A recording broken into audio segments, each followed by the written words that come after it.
Hi, எல்லாருக்கும் வணக்கம்.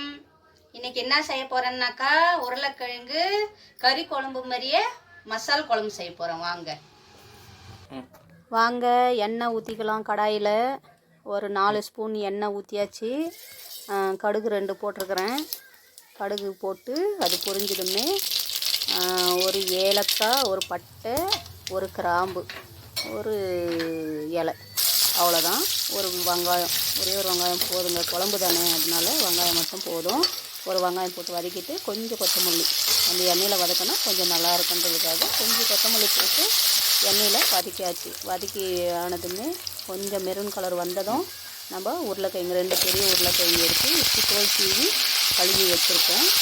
இப்போ அதை போட்டு நல்லா வதக்கிட்டு இது வெங்காயம் அதுலேயே இஞ்சி பூண்டு ஒரு இது போட்டு அரைச்சி வச்சுக்கிறேன். இப்போ 2வது இது 2 தக்காளி, 2 பச்சை மிளகா, கொஞ்சம் கொத்தமல்லி போட்டு அரைச்சி வச்சுக்கிறேன். இது மிளகாத்தூள், கரம் மசாலா, கொஞ்சம் மஞ்சத்தூள், கொஞ்சம் சீரகத்தூள். அதனால் எனக்கு கறி குழம்பு